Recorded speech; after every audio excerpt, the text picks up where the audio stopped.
পরবর্তীতে 8ই জুলাই তারিখে ভিকটিমের পিতার মোবাইল হতে অজ্ঞাত একটি ফোন আসে। ফোনের মধ্যে তারা জানায় যে তাদের কাছে 6 বছরের শিশু তামিম আছে এবং তাকে 10 লক্ষ টাকা দিলে তারা ছেড়ে দিবে। হাসান এবং সাগরকে আমরা গ্রেফতার করতে সক্ষম হয়েছে। ভিকটিম সানজিদুল ইসলাম তামিম কোনাবাড়ি থানাধীন আমবাগ আইনুদ্দিন মাদ্রাসায় পড়াশোনা করত। তার বাবা নাজমুল, যার বয়স 30 বছর, তার এক ছেলে এবং এক মেয়ের মধ্যে অত্যন্ত আদরের বড় সন্তান ছিল সে ভিকটিম তামিম। ভিকটিমের পিতা গাজীপুরের কোনাবাড়িতে এক পুত্র এবং এক মেয়ে সহ বসবাস করত।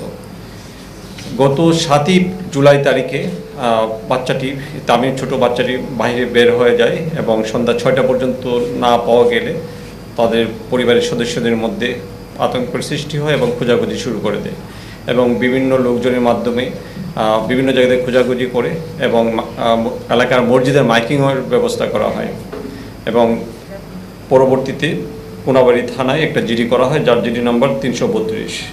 পরবর্তীতে 8ই জুলাই তারিখে ভিকটিমের পিতার মোবাইল হতে অজ্ঞাত একটি ফোন আসে। ফোনের মধ্যে তারা জানায় যে তাদের কাছে 6 বছরের শিশু তামিম আছে এবং তাকে 10 লক্ষ টাকা দিলে তারা ছেড়ে দিবে।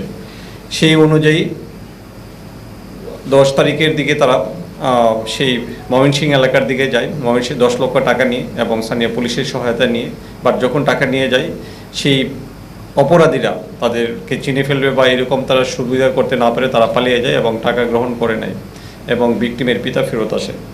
পরবর্তীতে 10ই জুলাই তারিখে আনুমানিক দুপুর 12টা 30 মিনিটের মধ্যে কোনাবাড়ির আমবাগ এলাকায় একটা কলাবাগানের মধ্যে এই নৃশংসভাবে হত্যাকাণ্ডের শিকার 6 বছরের শিশুর তামিমের পচা গলিত লাশ এলাকাবাসী দেখতে পাওয়ার পরে পুলিশকে খবর দিলে পুলিশ এবং ভিকটিমের পিতামাতা সেখানে গিয়ে লাশকে শনাক্ত করে।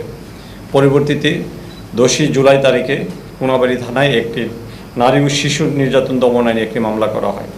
উক্ত নৃশংস হৃদয় বিদারক হত্যাকাণ্ডটি এলাকার মধ্যে ব্যাপক চাঞ্চল্যের সৃষ্টি করে এবং বিভিন্ন ধরনের ইলেকট্রনিক এবং প্রিন্ট মিডিয়ায় ব্যাপকভাবে এটা আলোড়ন সৃষ্টি করে, যার পরিপ্রেক্ষিতে এই ক্লুলেস হত্যাকাণ্ডটি রহস্য উদ্ঘাটন এবং আসামিদেরকে এর সাথে যারা অভিযুক্ত এবং সংশ্লিষ্ট তাদেরকে আইনের আওতায় নিয়ে আসার জন্য র্যাব ইন্টেলিজেন্সের সদস্যরা দিনরাত কাজে নেমে যায়, যার প্রেক্ষিতে গতকাল দিন অবধি রাত পর্যন্ত অভিযান পরিচালনা করে ময়মনসিংহ মুক্তাগাছা থানাধীন এবং ময়মনসিংহ ফুলপুর থানা হতে এই হত্যাকাণ্ডে সরাসরি জড়িত সংশ্লিষ্ট হাসান এবং সাগরকে আমরা গ্রেফতার করতে সক্ষম হয়েছি। র্যাবের প্রাথমিক জিজ্ঞাসাবাদে তারা অকপটে ভিকটিম সানজিদুল ইসলাম তামিম 6 বছরের পুত্র সন্তানকে হত্যা করার বিষয়টি অকপটে তারা স্বীকার করে এবং লোমহর্ষক ঘটনা বর্ণনা দেয়। যে কোনো মানুষের, সুস্থ মানুষকে হৃদয়কে খুব নাড়া দেয়।